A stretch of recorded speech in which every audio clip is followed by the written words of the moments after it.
Tanoa. Tanoa is a wooden bowl used for serving kava. Tanoa is usually made of vesi timber. Vesi is quite a very hard wood, well known because of its good strength and natural durability. The Tanoa that made in Vitilevu have four legs with an abrupt lip, and the Tanoa that made from Lau can have eight or even 12 legs with a smooth lip. That's the difference between them. In a Fijian culture, many Tanoa have a frontal piece with two white cowries, or in the Fijian term is called the bulibula, and a long and thick sinnet cord laid out in the direction of the chief. This is called the watambu.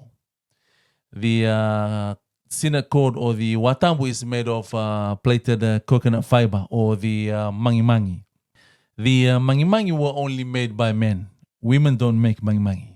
So at the end or the tip of the watambu, there will be another single white cowrie attached, or the buliwula.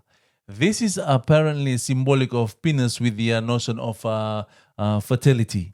It is forbidden for anyone to walk in front of the sinnet cord. Before the Tanoa, a form of kava bowl in Fiji was a clay bowl with no legs, or the senre. Though the concept of pottery was an introduction of Tongans. In some places, wooden bowl with legs was used. This is called the ndari.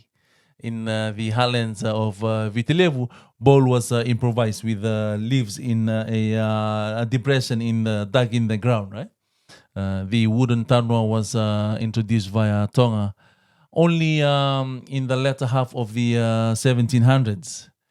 Today, Fijians may use a simply enamel basin, though still a few ceremonial words and gestures are made before serving.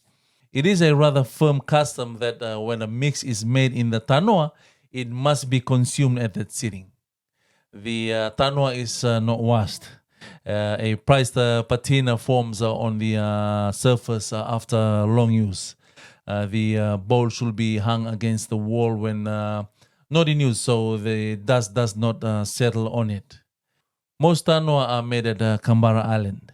Kambara was known to be the center of wood carving in Fiji. Nowadays, making tanoa is a little bit easier because of the advanced tools or machines that is being used.